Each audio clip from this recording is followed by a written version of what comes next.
Hi guys, my name is Sam, I'm a dog nutritionist, and today we are taking a look at Shar Peis' allergies. And this is one of the consultations I have just had with a gentleman who has had a Shar Pei who's had itching and scratching problems for about 2 years now, and he wanted to know what the best dog food is and what to do about these recurring allergies, dermatitis, pruritus, the inflammation of the skin, the itching, the paw gnawing, etc, etc. Now, your dog obviously is going to be different, and the things you do with your dog might be slightly different, but you're still going to get a lot from this discussion. So please stay tuned.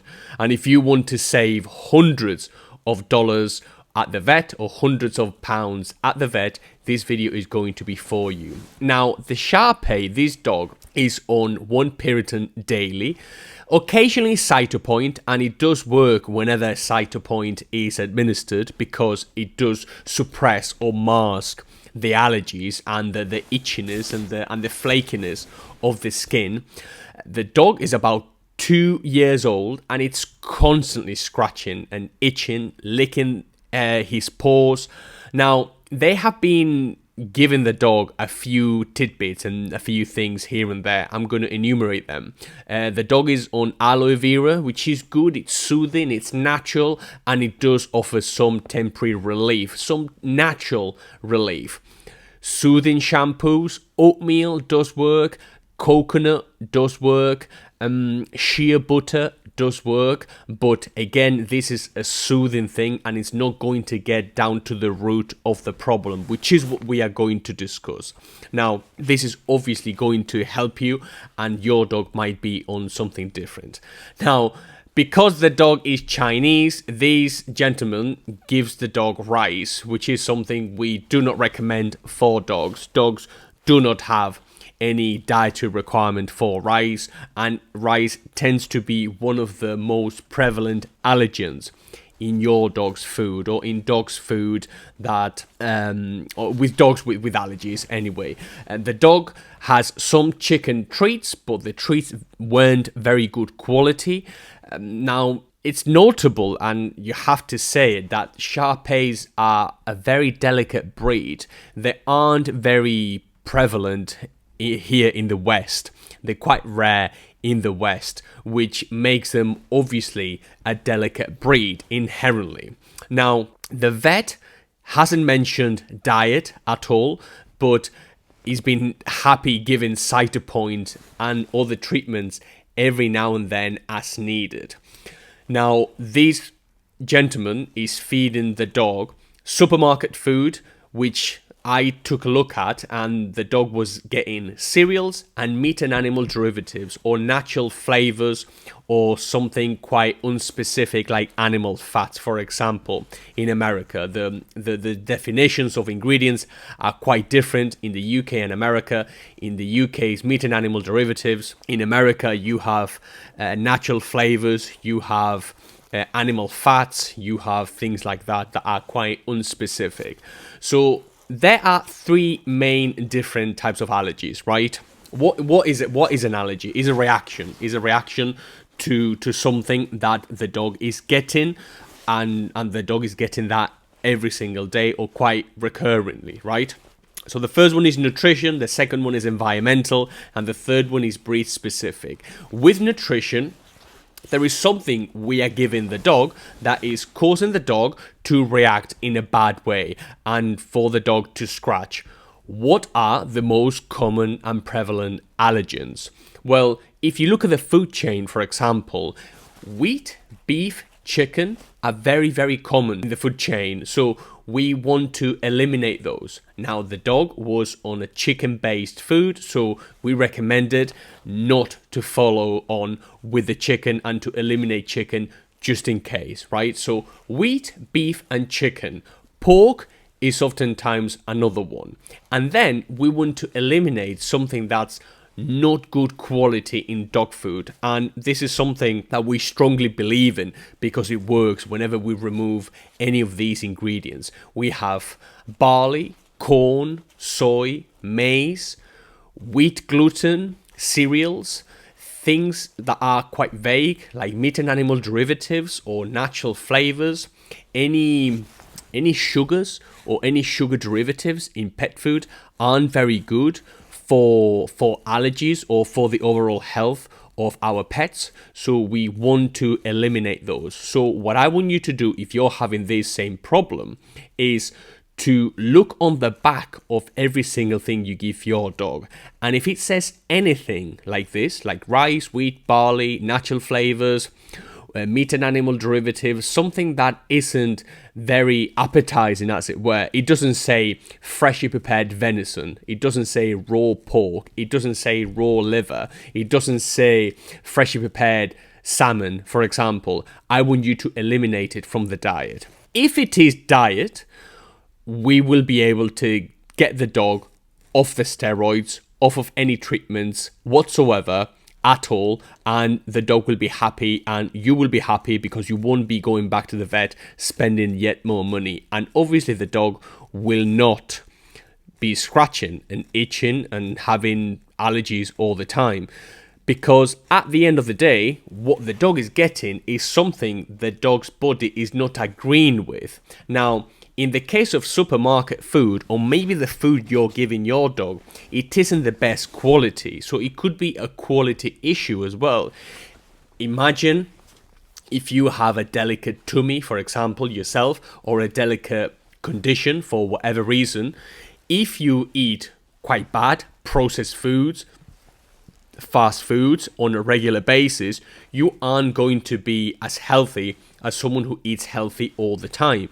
Maybe the same can be true for dogs. So find a food that is high in meat and low in carbohydrates.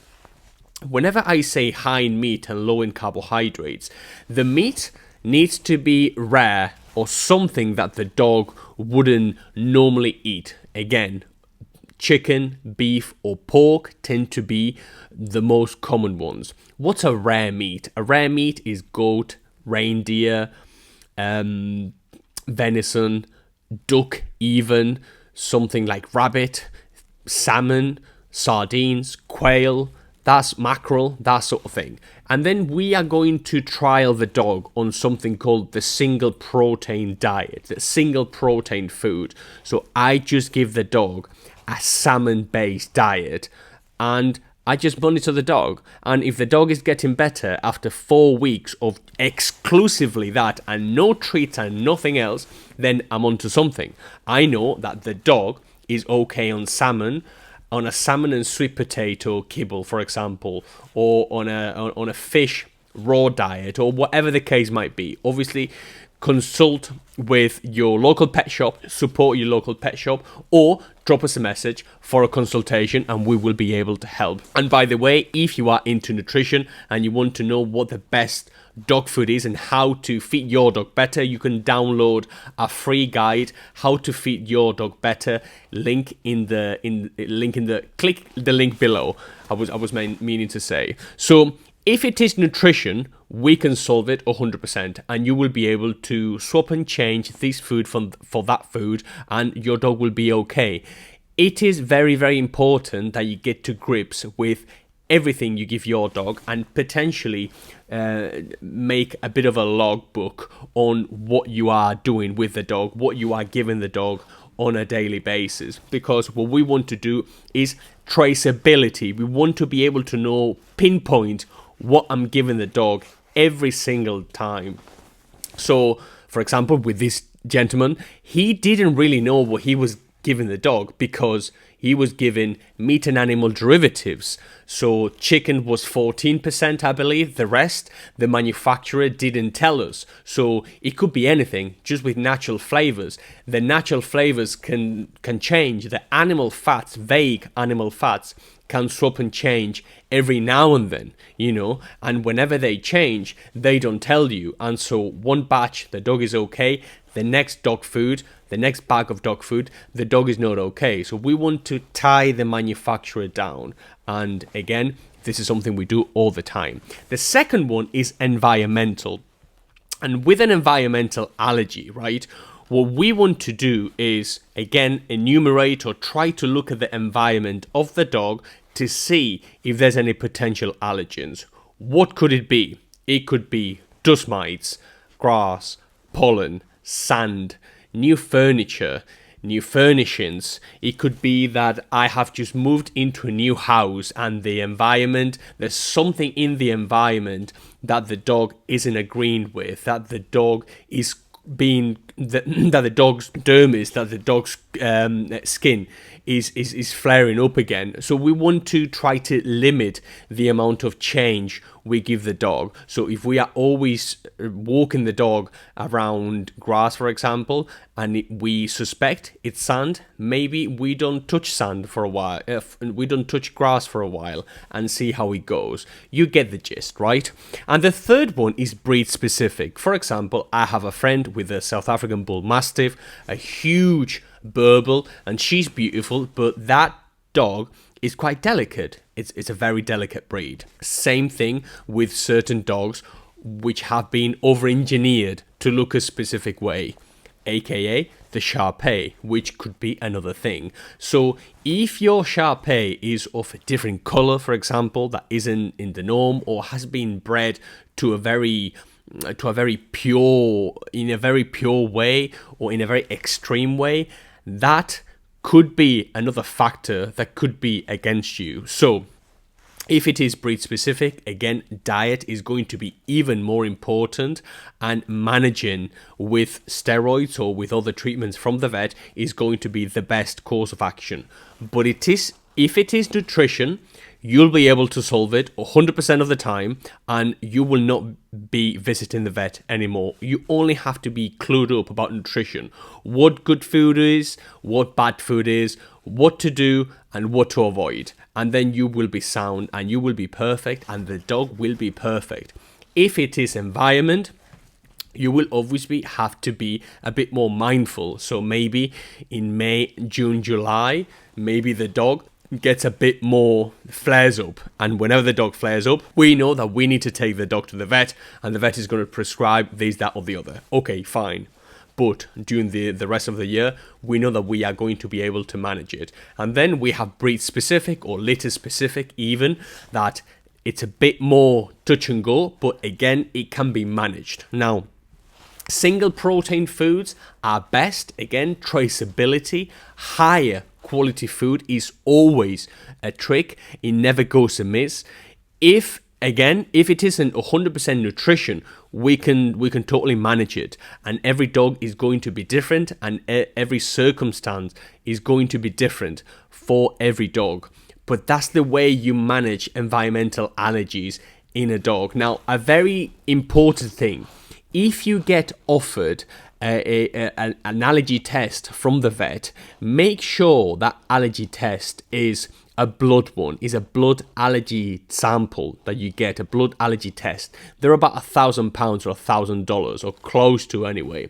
Because if you get a hair sample, you might as well be flushing your money down the toilet, because they do not work. The blood one is a lot more akin to the one we would rely on with babies, for example, with humans, or in us humans. But the reactivity of the hair sample one is not going to be the same. And even with the blood allergy test, there are going to be allergens that aren't going to get triggered because your dog, for example, has never eaten elk, for example, or kangaroo. So how do you know the dog is allergic to kangaroo? You might not be able to know 100%. So it's still going to be a trial and error. And in order to have trial and error opportunities, we need traceability. Traceability of ingredients is going to save your life. And I have done many videos, and we have on allergies, and a couple seminars, free seminars on allergies that you can watch, and I'll link in the link again below, or you'll see them, or you can look for them on the channel. Any allergy seminars are very, very interesting, and I think are going to save you a lot of money. So I would say keep at it. I would say be a lot more mindful when it comes to what the dog eats and what the dog does not eat, the environment, and then check whether the breeder was truly reputable, and check whether the other dogs in the litter are doing okay or they're not doing okay, because these things, these things don't come in isolation sometimes. So I hope that helps. Let me know what you think. Any questions, drop them below, and I'll see you in the next one. Please like and subscribe, by the way.